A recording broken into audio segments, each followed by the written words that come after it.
前阵子台北某高中有特教生在课堂上面对老师吐口水摔东西，甚至还直接殴打老师，引起了轩然大波，也让特教生在普通班上课的这个议题呢受到了热烈的讨论。今天就让我们一起来聊聊普特融合教育吧。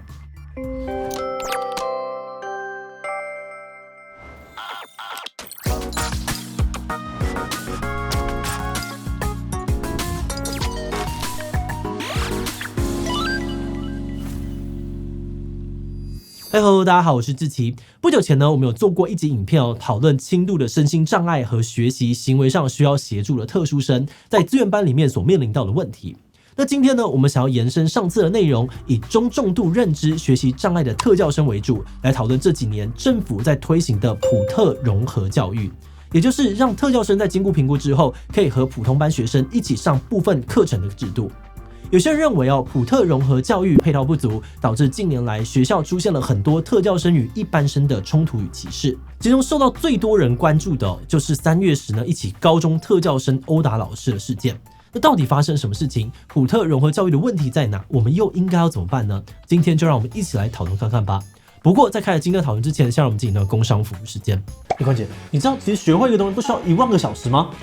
心理学家研究发现，顶尖音乐家他们过去呢都曾经累积过，你看1万个小时的练习，而练习时数只有4到8千的人，技巧呢就是处于一个普普通通的水准。那这个研究后来被一位畅销书的作家引用，最后就变成了学会一个东西必须要投入1万个小时的这个1万小时定律。所以其实不用啊。对，因为最初研究的这个1万小时呢是顶尖水准的需求，如果只是想要学会其实只要4个步骤，有效率的练习20个小时就足够了。那你一定想要知道什么还有比20个小时更快吧？是9个小时。答案是黑佳佳老师。黑佳佳老师推出了乌路争霸，让玩家在3分钟内就能够上手对弈，用最短的时间学会围棋常用的经典招式，一圆成为麒麟王的梦想。乌路争霸由职业棋士与桌游专家共同研发，以真正的围棋为基础，再将运气注入卡牌，再增加随机感与刺激度，还有3种以上的游玩模式，即使是新手也能够与高手一较高下。现在乌路争霸呢正在嘖募资当中，不只有黑佳佳老师线上课同捆包，还有早鸟优惠码等各种折扣可以用哦。现在就点击资讯栏的连结，马上赞助乌路争霸吧。今年3月，网络上面有一支影片爆红，内容是一个高中的课堂上面有个坐在第一排的学生，因为上课画画被老师纠正而引发争执。这位同学说，学校有开会同意，在他情绪不稳定的时候，只要不影响别人上课就可以做自己的事情。但老师认为他坐在第一排还不专心，已经严重的影响到上课。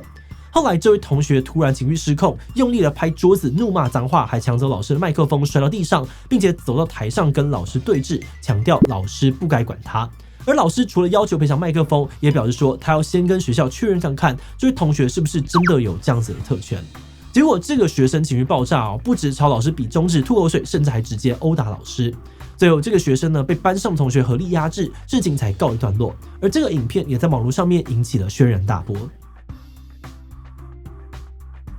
影片一出来就有很多人大骂片中同学，认为他自己上课不专心，有错在先，还对老师拳打脚踢，是整起事件的罪魁祸首。即使后来学校出来解释这位同学是特教生，还是有很多人认为是学生的问题。他们认为特教生不等于有特殊的权利，而且特教生这么容易暴怒，就像是不定时炸弹，已经严重的影响到大部分学生的受教权。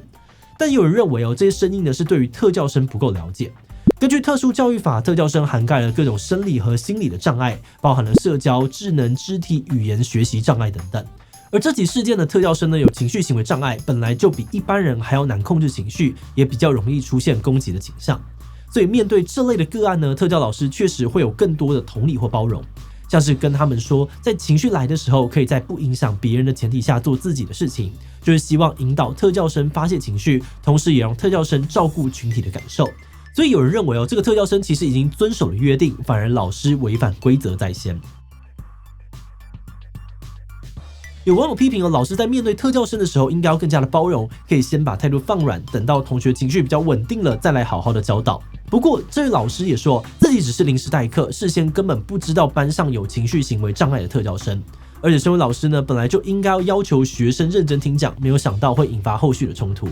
有人就批评按照规定，每个特教生都会有一份个别化教育计划，里面会记载特教生的详细资讯，包含授课时要注意的状况以及后续的辅导措施。原本老师在请假以及学校找这个代理的时候，就应该要落实交接，才能够确保特教生受到适当的照顾，所以呢，也有人把矛头指向了学校，认为是学校督导不周。而对此呢，该校的校长也出面坦诚疏失，因为没有落实交接才会导致事件的发生。但同时，校长也提到，在人力不足、老师又临时请假的情况之下，学校真的很难落实交接，甚至还无奈的说，我们的专业程度不足以支持特教生。所以很多人也质疑在配套不足的情况之下，推动特教生跟普通生同班上课，可能才是问题的根源。很多人认为呢，普通班老师没有受过训练，专业度不足，一般生也没有跟特教生相处的经验，硬要放在一起造成冲突还不如分班教育，才能够让专业的特教老师因材施教，对两边的学生都有好处。但也有人认为呢，很多研究都显示，融合教育对特教生的身心发展很有帮助。如果让他们在求学阶段就试着跟一般大众相处，有助于未来融入社会。而且把特教生完全独立在特教班不只会容易出现标签化的问题，一般生呢也没有机会学习跟特教生相处。那等到特教生呢出了社会之后，两边群体的界限模糊，矛盾跟冲突还是会发生。他们觉得融合教育已经是世界的趋势，台湾也在去年修法要往普特融合教育迈进。刚开始可能会有阵痛期，但只要透过课程训练，慢慢的强化一般师生跟特教生相处的职能，情况就会慢慢的改善。但有人认为有这样子的理想很好，可是在没有足够的配套之下，贸然推动融合教育只会造成更多的问题。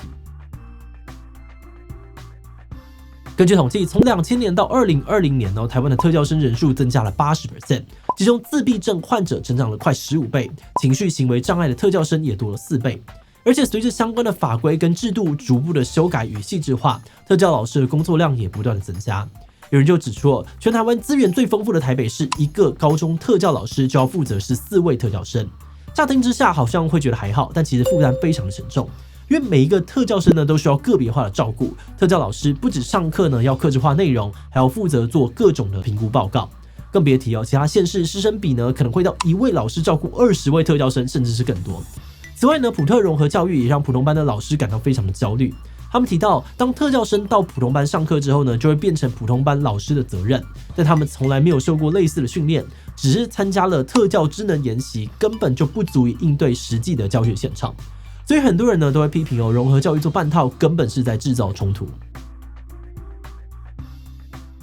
那为了解决这些问题教育部也在4月底修法。针对特教老师的部分，除了设置全国统一特教师生比，也减少了这个特教老师上课的时数，增加工作报酬，并开放退休人员回国接案，减少分配到每个老师身上的评估个案。同时也承诺从113学年开始，会每年增聘400位特教助理员，协助普通班老师的教学，并且呢会增加老师心理咨商辅导资源，从新台币600万元呢提升到6000万元，让老师能够得到更多的支持。不过，因为新的措施才刚刚上路，具体的成效如何，还是需要观察一段时间才能够下定论了。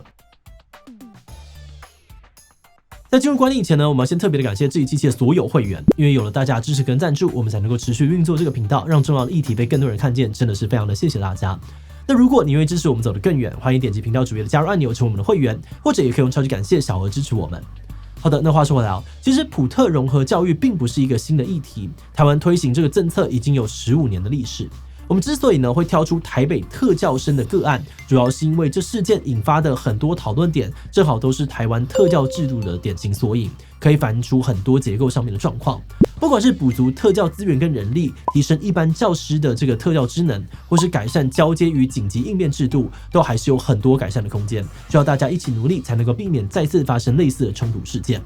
而我们自己在看这一次的特教生事件时呢，也发现到我们过去的生活教育确实都没有教过我们该如何跟特殊需求的人相处还有互动。假设我们自己是班上的同学，应该也会很慌乱不知所措。但令我们意外的是在冲突发生的当下，有不少的学生挺身而出，提醒特教生冷静，上前协助压制，甚至呢还劝代课老师暂时离开。我们认为在某些层面上面，这似乎也展现出了台湾的普特融合教育已经有了初步的成果。或许是同学们跟特教生长期相处，已经建立了一定程度的默契，不只了解特教生的需求，也知道要怎么样正确的应对紧急状况。而特教生本人呢，虽然有情绪障碍，但从影片当中可以看出，他已经学会遵守约定，并且用言语表达自己的诉求。这反而让我们开始思考虽然教育现场有很多需要改进的地方，但确实已经开始往理解不同人的需求，并且尽力的提供协助的方向前进。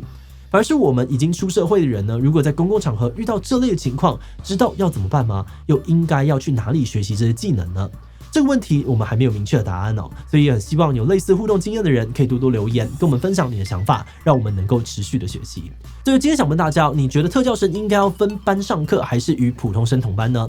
我觉得分班上课才能够让普通生与特教生都得到最合适的资源，并应该要一起上课，让彼此学习相处跟尊重。这不一定我觉得要看个案状况决定。滴其他留言分享你的想法吧。最后，如果你喜欢今天的影片，欢迎分享出去，让更多人知道特教生的议题。此外呢，也可以点击这个地方看资源班以及资优班的讨论。那么今天的这一期就到这边告一段落，我们就明晚再见喽。